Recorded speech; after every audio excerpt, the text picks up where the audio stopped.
All right, now I'd like to welcome to the show Alex Durante, senior economist at the Tax Foundation, where he works on federal tax policy and model development. Welcome to Free the Economy, Alex. Thanks for having me. Okay, so let's talk tariffs. So you and your distinguished colleague, Eric York, who was our guest, by the way, on the show back on episode 102, you all recently released a study called Trump Tariffs, Tracking the Economic Impact of the Trump Trade War. So last I heard from the White House, they had brought in $18 trillion to the U.S. Treasury, these tariffs. Is that an accurate number? No, that is not an accurate number. If you look at specifically the tariff revenues for 2025, the revenue collections are somewhere north of $200 billion. We have done ourselves a 10-year revenue estimate of how much we expect the tariffs to bring in, and also in our revenue estimate we account for other additional negative economic effects that tariffs cause and that we can get into. But overall, if we're looking at the 10-year window, we've come up with an estimate somewhere around $2 trillion, which is well below what has been claimed by this administration. So, and that's a pretty standard thing where when we, if Congress were to, and we'll get into the difference between executive executive action and Congress here, when Congress does budget projections when they change the tax code, they usually do this 10-year outlook. That's right. And so these are sort of comparisons that are hopefully something like apples to apples comparisons where you can look at major changes sometimes before there's a final bill. There'll be sort of three different options, and they're like, well, the 10-year score for this is $100 billion, $200 billion, whatever. So it's part of just sort of a standard methodology of looking into this like budget and revenue. That's right. So, you point out, and I think it's important to emphasize, yes, tariffs are a tax, right? So they're part of tax policy, but they're also something that American households, American businesses pay. A lot of rhetoric to the contrary. These are not paid by overseas. They're not paid by foreign countries. They're not paid by foreign companies necessarily. And so as a tax increase, if we sort of think about it in the same way we can think of other big tax changes, something we had cuts like in the One Big Beautiful Bill, we've had tax increases before. Your study says that the Trump tariffs amount to the biggest biggest tax increase in the U.S. as a percentage of gross domestic product since 1993. Yes. Of course, I don't think that's that long ago. I was in high school in 1993, but some of our younger listeners probably think that was an extremely long time ago. So how do we think about this, not just as trade policy, right? Because that's often how it's talked about. There's a lot of things we can do to change trade policy, but as a tax increase, it's pretty big. Right. And there's actually quite a bit to unpack here. We kind of have to work through several steps. So the administration, they claim that all the taxes are being borne by the foreign exporters. And when you look at a lot of the good research that has been done on this by quite a few academics and also some private industry groups, Goldman Sachs published a study looking at this specifically. What you find is very much the opposite, that it is overwhelmingly American businesses and consumers that are bearing the costs of the tariffs. Now, how do those negative effects actually work themselves out throughout the economy? It's a little bit more complicated. So the easiest way I like to think about this is that the tax is paid immediately by the importer. And in many cases, that is going to be a business, right? You could imagine that you have a business that they need certain capital inputs that they have to import from abroad. They use that in the production of some good that we then purchase on the market. Some of that cost from the tariff is going to be borne by the importing business. And then they're going to have some latitude in choosing how much of that do they actually pass on to the final retail price. Now, in the short run, we've kind of have seen sort of mixed effects in that sense, and that we have seen that in some cases, the tariffs have been passed through, and in other cases, the producer is absorbing more of those costs. However, we're really just looking at the short run, right? And I think it's really unlikely that businesses are just going to absorb losses in perpetuity. Otherwise, they go out of business, right? So their choices are they either have to pass on.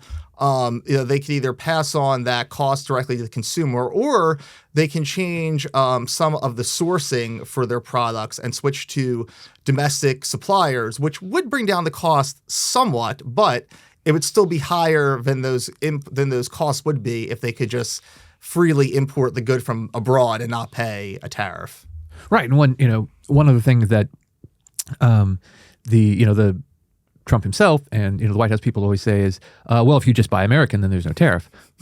But one of the aspects of this is that economists have shown us that if the price of something is $100 more, the tariff version is $100 more, buying domestic doesn't save you $100 because domestic people raise their price by $90. Right. And I actually want to talk about that. I mean, that's a very important point that I think also gets overlooked here. But if you actually look at some of the pricing data that we have, so we have very good retail level pricing data from these academics at Harvard, and they have access to a very large data set of more than 1,000 products across the 5 largest retailers in the U.S. And when you look at what their data shows, they have shown that not only have the prices for imported goods increased as a result of the tariffs, but also the prices of domestic goods. Mm-hmm. And a lot of that has to do with the mechanisms that you sort of just hinted at, which is that the whole point of tariffs themselves is to offer protection to the domestic industry to make them more competitive, so that they could actually so that they could charge higher prices, right? Because then they don't have to compete with foreign businesses. So no matter which way you really look at it, as I said earlier, even if you switch, even if all these businesses change their sourcing, to domestics, or U.S. consumers purchase domestic alternatives, they're still going to be paying higher prices. And I think that I think no matter really which way you slice it, there's ultimately going to be negative economic consequences from this policy that are going to be borne by American businesses and consumers. Right, because sort of competitive market, your domestic price only has to be $1 below the tariff price to still be exactly competitive. Exactly, that's right. Yep. So when we're looking at the impact here. We often talk about things in big numbers, in aggregates, in like we said, in 10-year projections and billions of dollars. That's often difficult for normal people to understand. So we also sometimes put things into household numbers, as you guys at the Tax Foundation do too. And so we see, I'm looking at the bullet point here, Trump tariffs amount to an average tax increase per U.S. household of $1,000. That was from 2025 and predicted $1,300 per household in 2026. An extra $1,300, it's more than I've got on me now. It is a significant amount of money, and it's interestingly enough. I mean, the number itself, I think, is comparable to some estimates that I've seen for what Americans can expect come tax filing season in terms of refunds.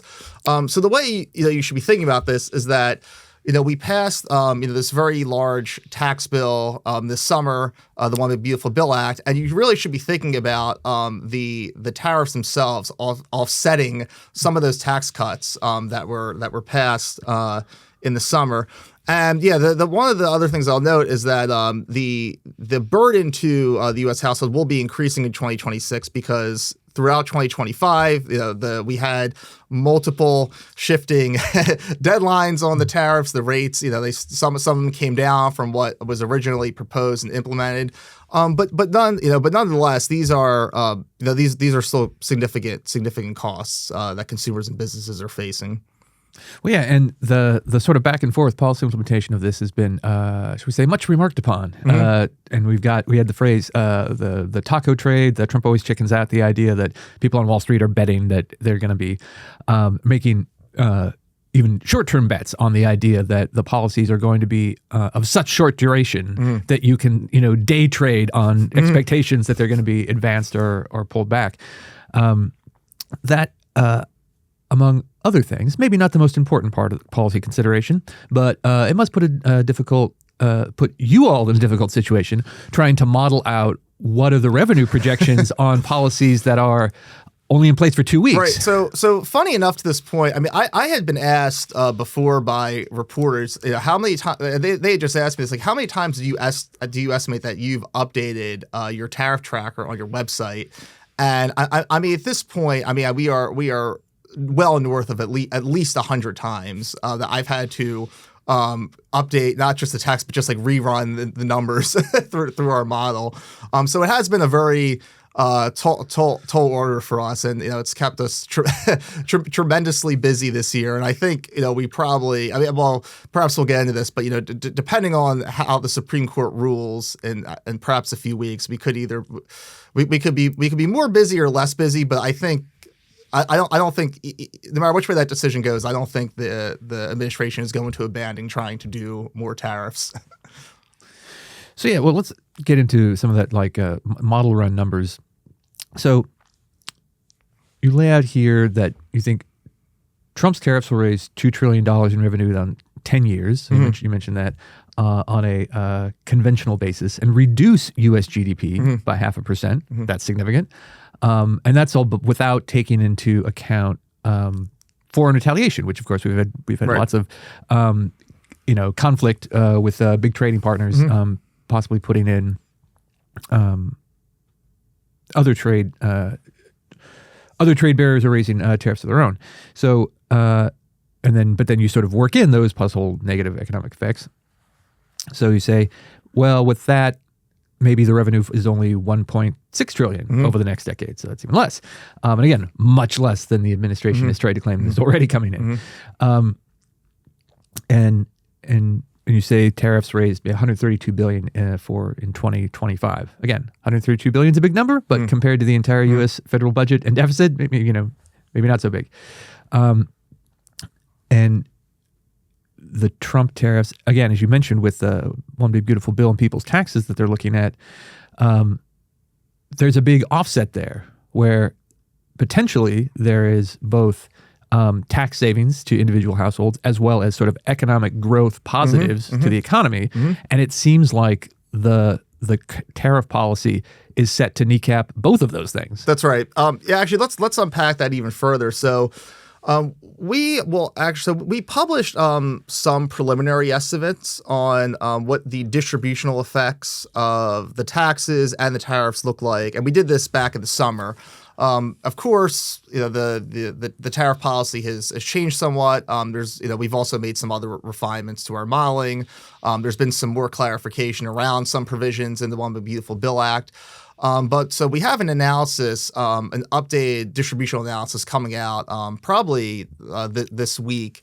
But I would say the headline takeaway of those analyses are that if you look at, say, the distributional tables for 2026, they look pretty good in the sense that if you net out both the effects of the One Big Beautiful Bill Act and the tariffs, you still see everyone seems to be gaining something. Okay, which sounds great. But a number of those provisions that are very beneficial to some of the lower and middle income groups. In fact, they were added specifically, for that reason. I think to get more buy-in on the overall tax bill. But if you look at some of those provisions, many of those are scheduled to expire at the end of 2028. So, under, as we said earlier, this 10-year convention that modelers and estimators use. If you look at the last year in the revenue window, so 2034, what you actually see is that incomes are actually falling for about the bottom 40%, and that is because of the tariff policy. Now, I think that if I was in the administration, and I was the PR person, it does not seem to me very good to have a policy where you're showing very large increases in income at the top, and then you're actually showing falling, incomes, at the bottom. And again, this is again entirely a consequence of the policies that that this administration has pursued. So speaking of the long term, there are a lot of people waiting very expectantly in this city, and no doubt plenty of other places, to see what the Supreme Court was going to do. So there is a lawsuit against the White House against its use of the International Emergency Economic Powers Act, 1977, what we call IEPA. That sounds like some sort of cartoon alien character. Right. And so there's a lot of tariffs promulgated under that power from that law from 1977, IEPA. And there are a lot of people trying to predict one way or another what the Supreme Court is going to do. Some people think that the Supreme Court will say those tariffs are illegitimate and that they have to go. They could divide that. They could slice that up a lot of different ways, but that's definitely a strong possibility. But as again, you point out in the paper, there are more than one way to impose a tariff, including not just that law from 1977, but also the Trade Expansion Act of 1962 has something called Section 232 tariffs. So feel free to venture, if you want, a prediction on what the Supreme Court is going to do. People always say they don't want to do that, but feel free to. But if the Supreme Court says, okay, Trump White House, you can't do these IEPA tariffs under the 1977 law, what's going to happen? Do they still have enough legal authority under other laws that they could keep most of those tariffs on the books? Right. So I think it's important for listeners and viewers to understand that the president has not only imposed tariffs this year last year under the IEPA authority, but also under the Section 232 authority from the 1962 Trade Expansion Act. That authority gives the president the power to impose tariffs in the interest of national security, which is a very nebulous concept that itself is not very well defined in statute. So in that sense, relating to that specific provision, the president does have some pretty broad authorities to target certain specific goods. And right now, there's currently 12 ongoing Section 232 investigations. I don't want to bore listeners with like a description of the whole process of how this works, but typically the way it works is that the president instructs the Department of Commerce to initiate an investigation. They have 5 months to submit a report to the president's desk, and then he makes some determination. Even within those bounds, I mean, the president has actually already imposed Section 232 tariffs before some of those investigations have even concluded. So as one example, back in August, the president imposed Section 232 tariffs on derivatives of copper. So these are products that use copper in their production. And this is, again, before any investigation or determination has been made by the Department of Commerce. So that's just one example. Right now, we have 12 of those ongoing, and the president has imposed Section 232 tariffs already on autos, lumber, steel and aluminum, and then certain furniture products. And they have discussed as well imposing tariffs on pharmaceuticals and semiconductors, which they have yet to do. So that's one authority. But then I also need to mention that back in 2018, the president imposed Section 301 tariffs on China. And under that particular authority, the president has the ability to impose tariffs to target a country's "quote unquote" discriminatory trade practices, whatever that entails. And the president went ahead and imposed Section 301 tariffs on a variety of Chinese imports back in 2018. It does seem likely that if the IEPA tariffs are struck down, the president might try to perhaps raise the rates on existing China 301s. He might also pursue 301s against some other countries. And then finally, I'll just say a little bit. There's a couple of other authorities that the president hasn't really explored yet. One is Section 122, which would give the president the authority to impose a broad tariff of 15% to address trade imbalances. But that particular authority would actually need congressional approval. After 150 days, of course, I mean, this is not an administration that's necessarily been known to always follow the law, but nonetheless, like that particular authority seems to require some congressional authorization and oversight. And then finally, there's another unused provision from the 1930s, Section 338, which also gives the power some broad authorities to impose tariffs. But again, even with that, there's no like precedent or there's really no legal precedent to point to. So even on some of those, it's not necessarily entirely clear like what exactly the president's authorities are. But as just sort of one headline takeaway, I would just say that even outside AIPA, the president does appear to have generally broad powers to impose tariffs. And that is because Congress explicitly gave the president that authority in the 1960s and the 1970s. Yeah, but even that is of course subject to the jurisdiction of the Supreme Court, which has in recent years changed some precedent about the balance of power between of the executive branch, and it could be possible that they say, oh, well, that was an unconstitutional delegation of power from Article 1, or from Congress to the White House. I'm not predicting that, but just even when there is clear statutory authority for something, something could be overturned. Yeah, I mean, again, I will preface by saying, like, I'm not a lawyer, I'm not a legal expert, but I do follow these issues pretty closely, and sort of the general tenor and sense I've got from the Supreme Court is that, and this, actually, I don't even know if you could necessarily say this about even like the particular makeup, but sort of just the trend I've kind of observed. Maybe over the past decade or even sooner in that, is that the Supreme Court has become increasingly more deferential to the executive. And now personally, I mean, having listened to oral argument back in November for the IEEPA tariffs, I am optimistic that the tariffs are going to be struck down. I did not get the impression from at least a couple of the conservative justices that they were really on board with the administration's arguments. But having said that, like the general trend just does seem to be deference to the executive. So for me, I think it's. I mean, I could see the court, in this narrow instance with IEEPA saying like you can't do that here, but revisiting some of those other 1970s authorities, which I think would be great if we did that. I am not especially optimistic about that. And so when you do these big analyses of major changes, tax changes. One of the things, when you put the stuff through the model and what gets spit out the other side are expectations of not just the sort of, like we said, the 10-year like revenue impact, but also things like what's it going to do to jobs? What's it, going to do to sort of overall economic growth? What, so we said already the sort of like negative 0.5% GDP prediction.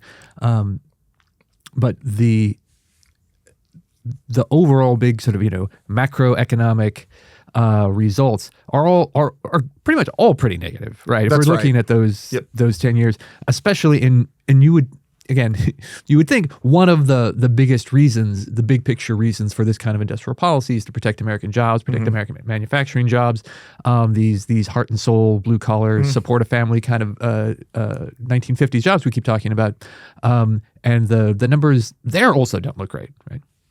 Right. So again, a lot to digest there. So, the first thing I think I want to hone in on is talking about specifically the job impact. So, sure, it is the case, as I said, earlier in the discussion, that the tariffs themselves, when they're imposed, are designed generally to protect employment and production in specific industries, and if you look at various analyses, including a United States International Trade Commission report from a few years ago, sure, like even in their analysis, and they were looking at, and I'll cite the steel and aluminum industry as an example because I think we have pretty good data on that. But you did see production capacity utilization and employment increase in steel and aluminum producing industries. But there are many more industries that use steel and aluminum as inputs into their production than produce them. And when you look on net, what does the net job impact look like? It is negative, and that has been the conclusion of not just analyses. I mean, again, we're talking in a short time frame given the current trade war. But if you go back and look at the literature that's been written about this, going back to Trump's first trade war back in 2018, that is the conclusion that you will find that pretty much all of the jobs that were quote unquote created in those producing industries were swamped by jobs lost elsewhere. And I mean, I think that really should not be, very surprising to many people. Although I think it can be difficult for, I think, people to sort of understand some of those dynamics of how that works. And if we even move further from that and abstract, not just from, that's looking at like kind of the producer lens, but even from the consumer lens. So the way I explain this to people is that if I have to pay, say, higher prices for these goods, whether I'm buying higher price imports or I'm buying higher price domestic varieties, if I have to pay more for those goods, that's less money I have to spend elsewhere in the economy, say on like services, right? And what that means is that, again, you might have a situation where, yeah, sure, some segments of the economy might be expanding, but then you have all these other ones that are shrinking because consumers are paying higher prices to those other industries. They can't spend that money elsewhere in the economy. And that is generally why most economists view tariffs as very bad policies if you're trying to promote economic growth and job creation, because you might get benefits somewhere, but you have to look in the aggregate, not just pick and choose certain slices of the economy. Right. We need to see the seen and see the unseen, is one famous economist like to put it. So, you pointed out the sort of the different kinds of tariffs we've had and the different kinds of sort of tariff authorities. Listeners, viewers might have noticed there's two big categories. There's country by country, and then there is sort of thing by thing, right? Mm-hmm. Product by product, whether it's, steel, aluminum, or whatever. Right. Is there, so two questions. One, is there, from an economic standpoint, is one better or worse than the other? Right? Is it like, oh, well, we should do the country by country ones and not the like product by product ones because those are better, or vice versa? And then follow up, do you think there's a meaningful like political difference? So if the administration had to drop one category and go whole hog on the other, would there be an advantage politically to doing one or the other? Well, I mean, look, I would just say, as I said before, I mean, economists generally do not have a positive view of tariffs, whether like they're very broad or very narrowly targeted. It is sort of the case that it is kind of an interesting quirk of some of the trade literature and economic modeling that's been done on this, where you could actually find instances where like a broad tariff is actually better than ones that only target narrow slices, solely because of the fact that when you have those more quote unquote targeted tariffs, it creates like additional arbitrage opportunities and can create more of what economists call deadweight losses throughout the economy. But even having said that, I mean, I think, in general, the reason that we have, what we call the exemptions process, which is the process where, which happens typically during, this can happen either during the public comment period while the tariffs are being proposed, or after, where a lot of businesses will try to get certain products exempted, and obviously that's because they are being harmed by that policy. But I think it is generally the case that we the American economy and the people would be better off with fewer of these tariffs rather than more. I mean, even if we could just return to the pre-Trump 2025 tariff regime, which I don't support and don't think was very good either. I mean, that would be an improvement over what we're doing now. And one other thing I would also say is, I mean, we're only talking about the direct costs of the tariffs, but there's also another thing that economists track called tariff uncertainty, right? Mm-hmm. And sometimes just the announcement of tariffs can have really significant negative effects. And in fact, I think we kind of saw this, back in April, even fairly recently, where as it relates actually to the when we had the Greenland fiasco a few weeks ago, the president announces something on social media, and then markets react very, very strongly to that.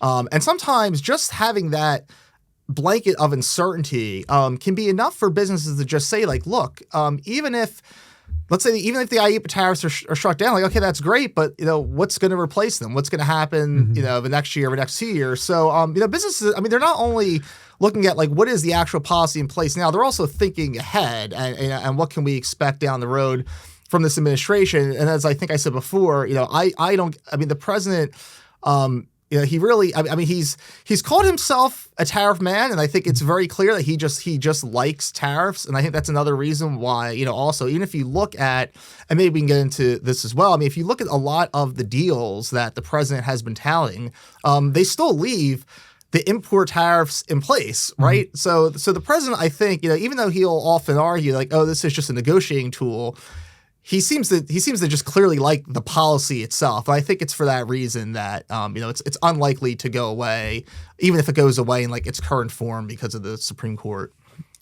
Yeah, and so what happens next obviously is dependent on the Supreme Court and if we have a decision in the IEEPA tariff case, one that will change what happens next because the Supreme Court will have spoken, but will also change the incentives of everyone else, right? It might, if there's no more IEEPA tariffs, then, the White House, counsel's office might get to work on some other policy memo, exploring other, so there's multiple other things could change based on that.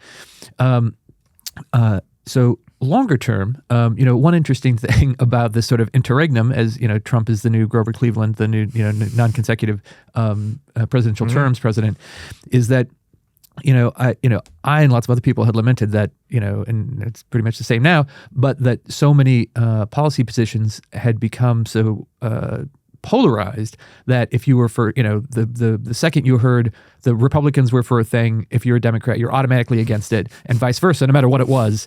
And so that's not great for policy collaboration and passing good reform or legislation. But at the very least, I thought, well, with Trump leaving and Biden coming in, I thought back then, at the very least, I'm sure the Democrats will want to get rid of Trump's tariffs. Right, because they're against anything that was that was ever Trump, and then for some reason the Biden administration did 1,000 things I didn't like, but didn't do that one thing, which is reverse all the Trump tariff policies.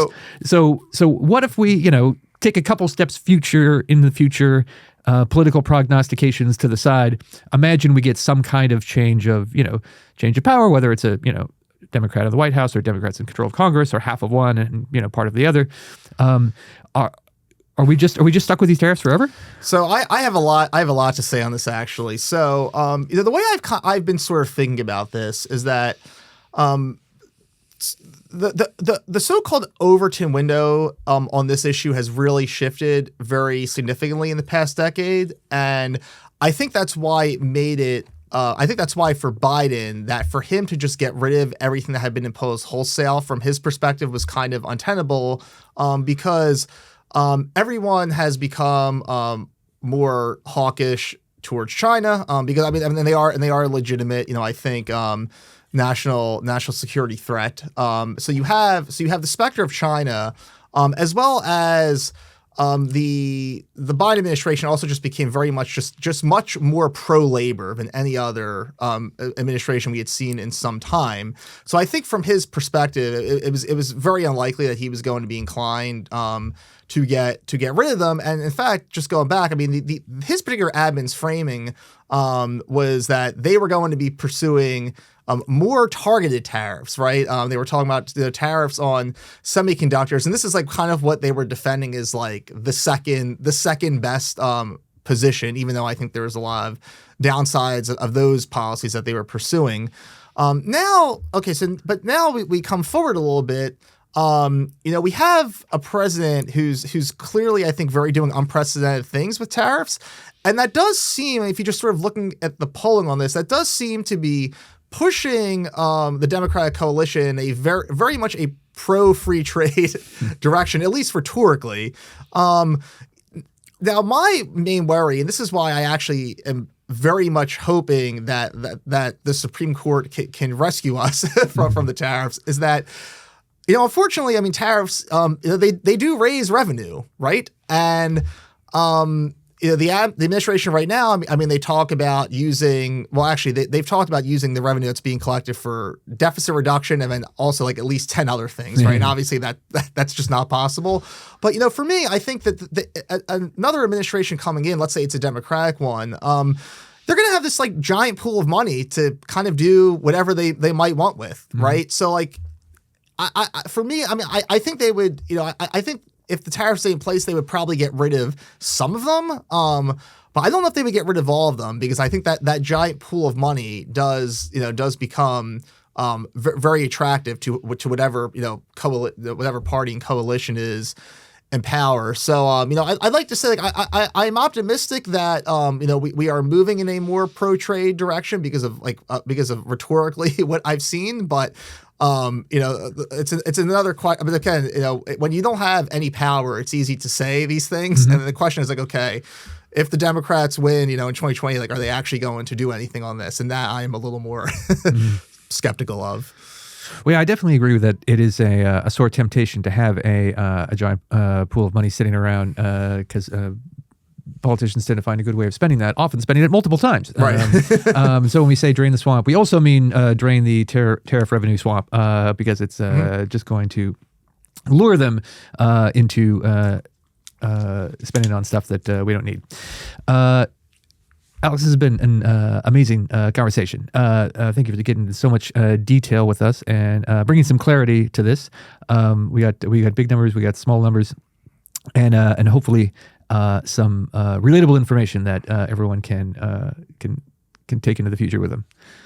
Thank you. Yes, it's a lot to digest through. I just want to quickly do a little bit of self promotion of some of our work. I mean, this tariff tracker that we're citing a lot of the numbers from. This is something that we publish on our website that we update every time there's some kind of announcement. And then we also have some new estimates coming out that are going to be comparing the distributional effects of the tax bill that was passed this summer as well as the tariffs. Right. So that will be at taxfoundation.org. And where can people find your stuff specifically? You can find it at taxfoundation.org. I'm also available on X as Alex_Durante_. All right. Excellent. Thanks for being with us. Thank you.